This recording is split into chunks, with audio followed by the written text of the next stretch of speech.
Hello guys, welcome back to Not Just Make. It's Marco here, and today we continue talking about the airbrush with the second part of the last video.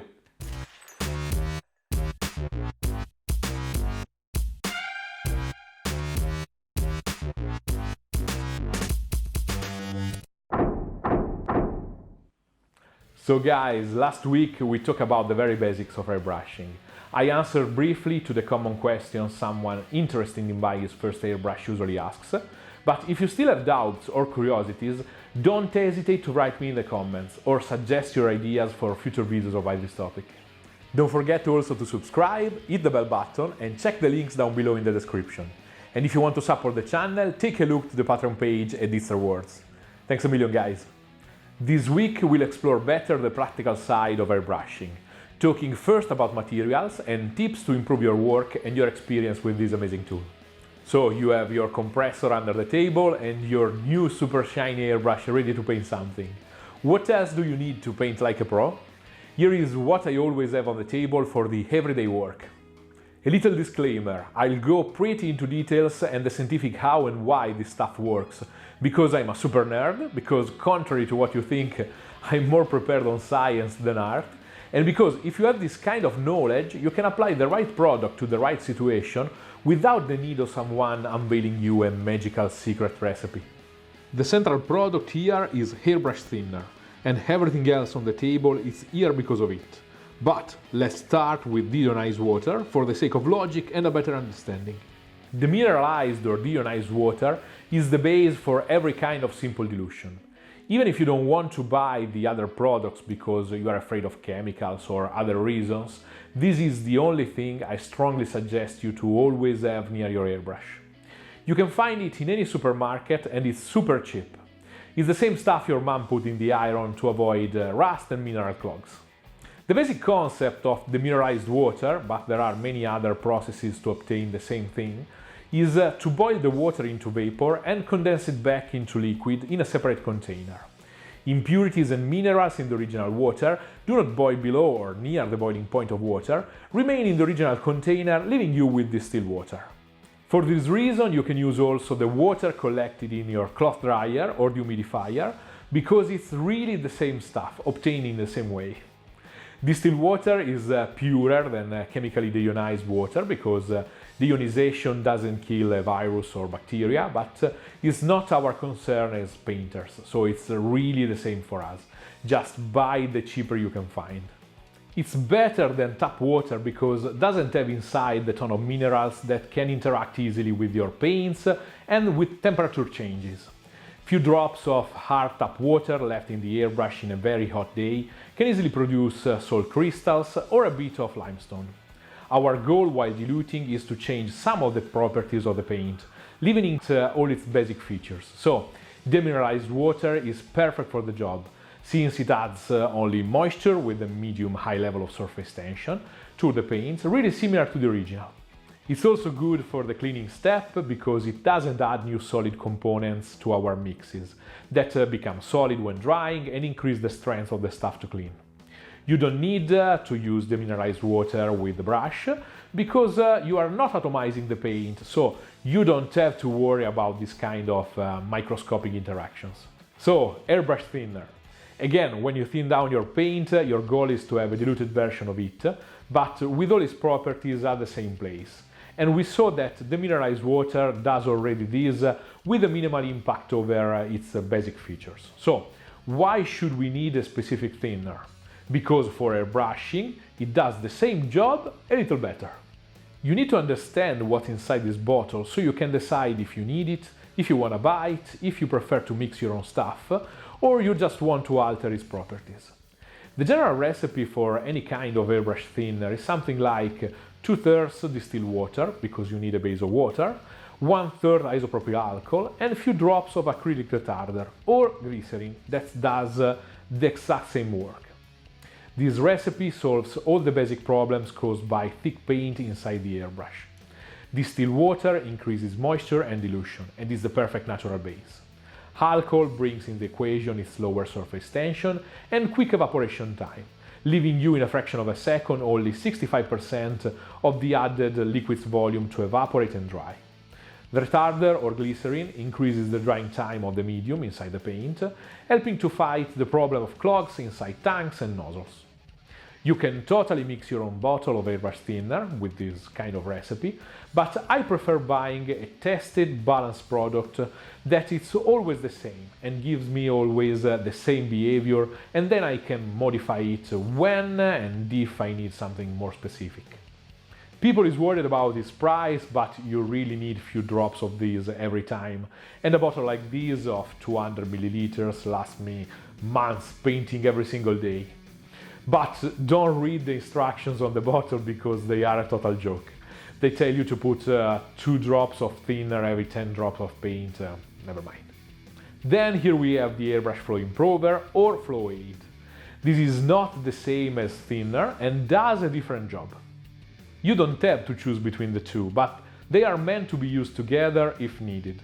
It's basically a heavily watered down acrylic retarder, and its main composition is something like 75% demineralized water, 25% acrylic retarder or glycerin.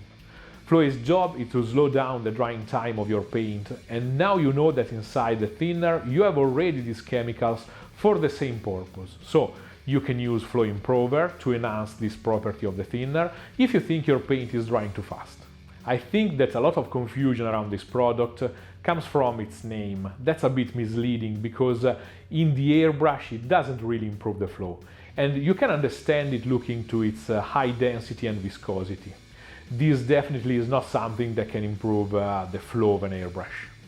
The name simply remained the same when they rebranded for airbrush painters the same product created for brush acrylic painting, where it really improves the flow of paint and brush on a canvas, adding body, viscosity, and extra time to paint's life. Knowing its basic proportions and their meaning, you can easily create your own mix, but again, in my case, always working against the clock and deadlines, I need to have a stable, constant product, always good, that I can alter if and when I need it.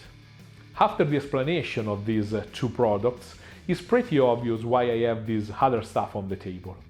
Demineralized water, isopropyl alcohol and retarder are the base for all the other products, and I use them if I need to change the behavior of the basic products, enhancing one or more specific features. I need the paint to dry faster, more isopropyl alcohol. I need the paint to dry slower, more Flow Improver or pure retarder. I need only extra moisture because it's very hot inside the room, more demineralized water. A little note here. I know that some of you will be disappointed because I didn't reveal how many drops I use of my secret perfect recipes. Always doubt when you see on YouTube this kind of stuff. It's often a clickbait and always a symptom of lack of comprehension of these topics, or in the worst case, the copy and rebounce of someone else's knowledge. To compensate for this lack of recipes, I'll show you in every painting video in the future, and I have already started this, how and what I mix. I'm aiming to real quality here on the channel, and sadly this often means that there aren't easy magical answers and you have to put in action your brain and hands to master something. I'll talk about airbrush cleaner and cleaning tools when talking specifically about maintenance and cleaning, and I think this will be in another video because this is becoming quite huge. Other stuff I think you really need. An airbrush holder, just choose one that you like, but I prefer something that I can clamp on the table so I can't push or drop it when I'm working fast. A cleaning pot to unload the airbrush, because it's better and less messy to unload the airbrush spraying the excess, and you don't want obviously to breathe everything. Just choose the shape and dimension you like, they are all the same. And this is for me very important, something where to mix your paints. I don't like to create my mixes inside the airbrush. It's messy, you can't understand well tones and consistency inside the little tank, it's easy to mess with quantities and proportions, and you can't mix well because the first component you put inside goes down inside the body, so you can't reach it with the brush and it will be the first thing coming out from the nozzle. You can do something like this to mix, but I don't like it. It's less efficient than a good shake with the brush, where you can feel the real consistency. It's not really good for the airbrush to push the paint backwards, and I don't like to have my fingers or other stuff around the tip of the needle. That's the most delicate part of the tool. You can use everything with the right shape. Before them I use these little glass candle holders from IKEA. Since almost everyone asked me about them, you can find these single paint trays in any serious model shop, or with better prices and in bulk from eBay, and they are sold by companies like Tamiya, Mr. Hobby, U-Star, you choose. They are all the same. So, create your mixes outside and you'll never fail to obtain the right dilution. As I said in the previous video, the perfect dilution for airbrushing doesn't exist. Airbrush painting is not different from brush painting, and while using a brush you don't use the same dilution every single time. You want something thicker for priming and base tones, a medium dilution for layering, something more for washes, and extreme dilutions for glazing, for example. Why should this be different with an airbrush? The right dilution is the dilution you need in a precise moment for a precise job. When you understand this, everything changes, because when you realize that stressing out about dilution and drops or fraction of drops makes no sense, you understand that what really makes a difference is how you handle the airbrush and the movement of the trigger. And this will be the topic of the next video of the series. I know you want to know everything immediately, and I promise you'll discover soon everything I know about the airbrush, but I want to create smaller videos, easier to navigate and with a precise content inside, so you can jump from one another like chapters of a book. If you like this video, give it a like and subscribe. You can ask me anything down below with a comment and follow my projects during the week using one of my socials. If you want to support the channel and help me increasing the quality of this content and the time I can spend shooting and editing, check out my Patreon page and maybe join the community. See you next week, guys.